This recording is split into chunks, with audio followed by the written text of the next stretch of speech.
Have you seen Star Wars? It's not always easy being a Star Wars fan. Not everything's good, but sometimes, every now and then, every blue moon, Tony Gilroy decides to do a Star Wars season of Andor, and it proves yet again that with the right writers, the right directors, and whoever the hell is in charge of making the show look so damn pretty, from the cinematography to the production design to the set design, you can make a banger Star Wars series if you get these kind of professionals working on it. Of course, this is a very honest review of Andor, and honestly, anything going forward that looks less than Andor is exactly that. It is less, all right? This is how Star Wars needs to look going forward. I'm surprised I liked the first 3 episodes as much as I did. I shouldn't be, but I think I liked them more than the first 3 episodes of the first season. And it has a different kind of tone. They add a slight amount of humor. You get that from within the first 10 minutes. Cassian does the spiritual stuff where he's kind of coaching this new rebel girl, and she's like, I'm actually kind of happy here. I've lived a good life and everything. He's like, yeah, I know, I get it, but you're doing the right thing. This is important. And then he gets in the TIE fighter and he backs it up into the wall. It takes him a minute to get it out. It's not like slapstick humor, but it is genuinely funny. And I think the way they're doing this second season is going to be more focused on the ensemble cast instead of just Cassian Andor himself, because it's mostly about how his actions implicate everything else around him. And I love that about this show. And so far in these first 3 episodes, Cassian has this little arc where he goes to this planet with these rebels. There's a bunch of infighting. And I will say I was surprised that I liked this little arc so far, because I thought it was going to be a little corny. They start off and he's like, you got 15 blasters pointed at you. And I thought it was funny, but I was like, oh man, are these guys going to be really, really corny? But it was really good. The infighting with these rebels and everything. I like the ending of the first episode because I don't gasp a lot. There's not a lot of things that happen in shows or TV that genuinely shock me. And when the guy shot the girl at the end, I gasped. I was like, oh my, I can't believe he shot him. And if you look back, Cassian knocks over one of the main guys and saves him from a blaster that almost hit him simultaneously. And I know it was unintentional, but it's those small little details that make this show so good. And so I like the fact that he showed up in this big, fancy-looking advanced TIE fighter thing, and they're like, okay, we need to get out of here. He's the pilot. He's got to teach us whatever. Who's going to be in charge here? And at the end of the day, half of them are dead, and he flies off anyways, and they're still stuck there. And then the big reveal that it's Yavin 4. That's how you do member berries. I remember Yavin 4, and maybe I like to member Yavin 4, but it wasn't shoved down my throat that I have to member Yavin 4. I also love almost everything about Siril and Dedra, because at the end of season 1, you had this feeling, this little tension in the air with them, where you thought there could be something. And I'm not one to simp couples, but I actually was simping for these people. Or is it shipping? I don't know the terminology kids use, but I wanted these two to get together, and now they're living together. And the best part of this whole thing is the mother coming over, and you can just see the anxiety in Siril. And he's like a kid. He even walks into his room and just lays on the bed like he did when he was a child. And the best part about it is Dedra looks at her and she's like, hey, we're not playing this game anymore. All right. He will call you once a month. He will visit you. He will call you once a week, visit you twice a month. You'll have a good relationship, but whatever you feed into us is what we feed back into you. You want to be crazy? We're not going to be involved. You want to act normal? We'll be involved, kind of stuff.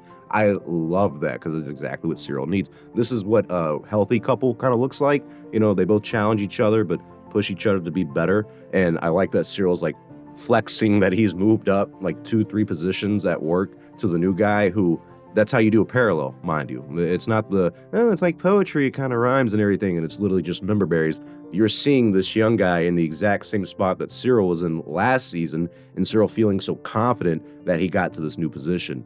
Stuff like that. So much about Siril as a character without needing exposition dumps or anything like that. It's how you do it right.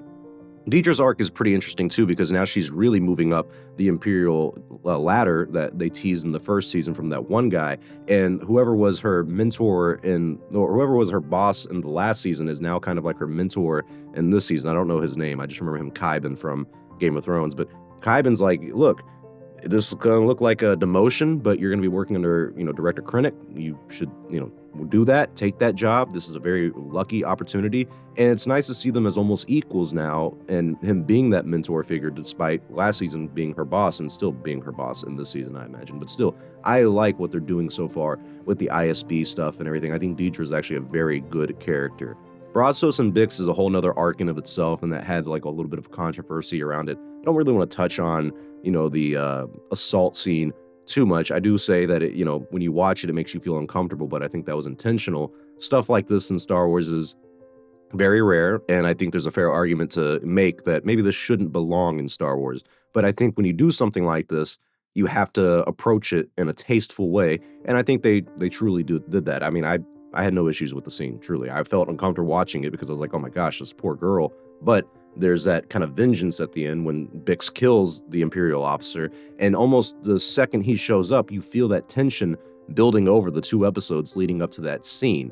Unfortunately, that's just how you write a good show. It's the stuff like that. When you watch the Zodiac movie and the Zodiac kills the 2 kids in the parks and everything, it's a very uncomfortable scene, but that's the intention of it. So it making you uncomfortable isn't necessarily bad. It's just maybe you don't agree with the approach of it, or maybe you don't think this belongs in Star Wars, which is a fine argument to make, but I think it's a whole nother topic in of itself. I think Bix's arc was solid for these first 3 episodes because you see her recovering from everything. Brasos, I love him, but I do feel like he did have to die. Something about a big guy like that, who's like just a big bear of a man, what was great about his character is he had this comfort around him. Every time you see him and everything, and I imagine anyone who would live around him and everything, there's a feeling that everything's going to be okay when Brasos is there. He just has that ability to make you feel comfortable. When him dying, that is all out the window now. Now it's like, okay, I don't think anything's going to be okay anymore. Is everyone going to die? But like Cassian, they left B2, his droid, on the planet with Brasos' dead body. That's extremely depressing. I don't even want to see B2 anymore, because in season 1, when Marva died, and he's like, I want Marva. That is the only time in like the past 10 years Star Wars made me kind of go like, ooh, that really, really hurt. Oh my God. So that's really depressing. The big thing that I want to talk about, though, is what happened on Chandrilla. Mon Mothma, Luthen, this is where the peak Star Wars comes out. I'm sorry to my prequel fans, and I'm sorry to George Lucas. This is how you do politics in Star Wars. First of all, the place looks like Rivendell. It is gorgeous, it's beautiful, it looks like a wedding in the Star Wars galaxy, and I think this is where the series has been really highlighted so far with the first 3 episodes and what makes it look so good. The first thing they do with Mon Mothma is a very long, one-shot, one-take follow around the entire production. This is what the difference is between filming something on the volume and actually using a real set, is that you can do these long shots, these long takes where characters just coming in and out, in and out, in and out, and you just see everything, and there's no cuts or anything like that. That is truly beautiful directing, and you can only do that if you have an actual set that you could film that on. And I loved everything about what they were doing with the wedding. The insider politics stuff, Mon Mothma trying to get away from the political stuff just for the weekend because she's got her family and stuff. It felt like very real care. Even the young girl, Lydia, I think is her name, whoever her daughter's name is, she's showing all the girls her wedding dress. That is 100% something a young girl would do if she's about to get married. The culture around Chandrilla, the dancing and the vibes and the hiking, all that stuff, it felt like a fairy tale. It's unique to watch because it's these things that make you feel like you want to be there at this wedding. You want to be in the Star Wars universe. You don't get that with a lot of these shows. The Acolyte couldn't do this. Kenobi couldn't do this. Book of Boba Fett couldn't do this. Skeleton Crew kind of did a better job than the other ones, but nobody has reached the levels that like Andor and The Mandalorian have when it comes to these Star Wars shows of making you really feel like you're in that galaxy far, far away. One of my favorite parts is the dancing ball that like floats into the middle of the room and then just goes up.